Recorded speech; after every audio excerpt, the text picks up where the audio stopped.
As of now, a number of artifacts have been discovered. Scientists can often do a better job of explaining modern inventions to us than they can of explaining ancient inventions. However, there seem to be a number of them which are quite mysterious, and the scientists have failed to explain it properly. They have claimed that these artifacts should not have been discovered. But why are they saying so? What is so mysterious about these artifacts?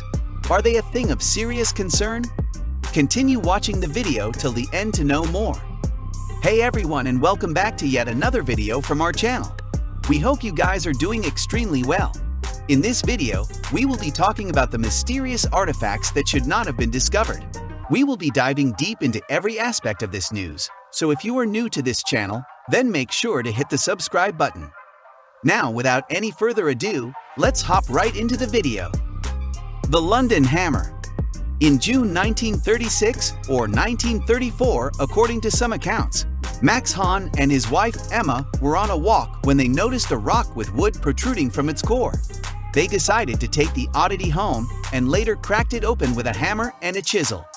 Ironically, what they found within seemed to be an archaic hammer of sorts. They turned it to a team of archaeologists who checked it, and as it turns out, the rock encasing the hammer was dated to the Ordovician, more than 400 million years ago. There is some question regarding that dating though, but here's the kicker. According to initial measurements, the hammer itself turned out to be more than 500 million years old.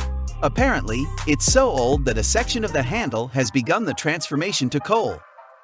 Creationists, of course, were all over this, and creationist Karl Boff latched onto the hammer in the 80s, even using it as the basis of speculation of how the atmospheric quality of pre-flood Earth could have encouraged the growth of giants. But the mysteries don't end there. The hammer's head, made of more than 96% iron, is far purer than anything nature could have achieved without an assist from technology, and stylistically, it resembles a 19th century American hammer. So what gives? Before you take out your ancient civilization tinfoil hats, not maybe as it seems with this hammer, there is significant reason to question the initial dating. And just because the hammer was encased in old rocks doesn't mean that it itself is as old as the rocks. The only proposed explanation is that the highly soluble minerals in the ancient limestone may have formed the concretion around the object, thus making it seem that it is as old as the minerals themselves, but this has not been confirmed. There is a phenomenon called a petrifying well that can create something like this, and it has been observed with other structures. The problem is that, in fact, radiocarbon dating is yet to be undertaken for the hammer itself, which brings a significant question mark for the date of the hammer.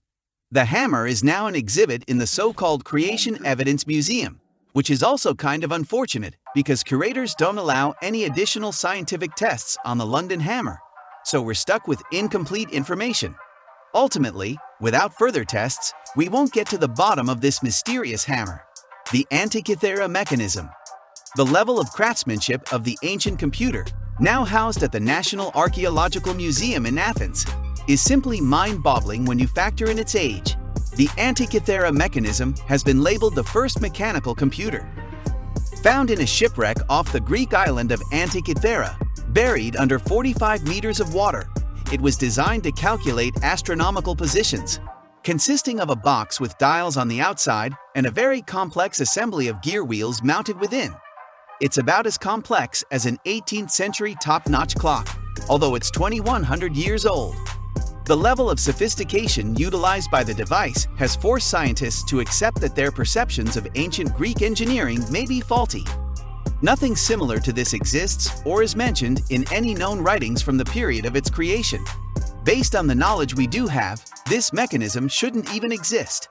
Judging by its amazing complexity, it seems fair to assume that the Antikythera has other predecessors and maybe even more advanced versions, but none of them have been found, which makes it even more impressive. The complexity and workmanship did not appear again in Europe until the development of mechanical astronomical clocks in the 14th century. So how did the ancient Greeks, with basically no technology available, manage to build such a complex calculator? Well, we don't know yet. The drop stones. In 1938, an expedition led by archaeologist Dr. Chi-Pu Ti into the Bayan Kara Yula in China reported making an astonishing discovery. Nearby caves held traces of the ancient culture which once occupied them. Buried under thick layers of dust, hundreds of stone discs lay scattered about the cave's interior. There seemed to be nothing spectacular initially, but the discs turned out to be eerily similar to phonograph records, 9 inches in diameter, a circle cut into their centers, and an obvious spiral groove. They are believed to be more than 10,000 years old. But the spiral, as it turns out, is composed of tiny hieroglyphics. When studied and translated, it was revealed that the discs tell the amazing story of spaceships that crashed into the mountains, piloted by people who called themselves the Dropa. At least that's what Sun Nuai, the Chinese researcher in charge of the Dropa stones, concluded. While his announcement startled the world at first, he was subsequently ridiculed by most of the scientific community, and he went on a self-imposed exile in Japan. Russian researchers requested the discs for studying, and China actually sent a few to Moscow. In the famous Soviet magazine Sputnik, Dr. Vyacheslav Sazev describes an experiment where the discs were supposedly placed on a special turntable whereby they were shown to vibrate or hum in an unusual rhythm as though an electric charge is passing through them. However, research wasn't continued, or at least it wasn't made public. But here's the catch. Nowadays, none of these stones are displayed in any world museum, and all the research was shrouded in the secrecy of the Cold War. Quite frankly, we don't even know if the stones exist, and even Sun Nui, the Chinese researcher who analyzed the stones initially, is shrouded in mystery. There's virtually no reference of him outside of China. The mystery gets even deeper as Ernst Wegerer, an Austrian engineer, claims to have seen 2 of the Dropa stones and took photos of them. But by 1994, the stones and the manager who let Wegerer in disappeared. As of today, we have no clear information on whether the Dropa stones exist. If they do, they remain one of the most mysterious artifacts in the world. And finally, the Saqqara bird. Discovered during the 1898 excavation of the Padi Iman tomb in Saqqara, Egypt, the Saqqara bird is, as you could have guessed, a bird-shaped artifact made from the wood of a sycamore tree. Weighing in at just under 40 grams and with a wingspan of more than 7 inches, it's been dated back to approximately 200 BC, 2,200 years ago. The problem is that when the bird was first found, someone was slacking. There's a lack of documentation on exactly where and how the bird was found, which has led to some speculation regarding its function. Could it be a glider, or maybe even a depiction of a flying instrument?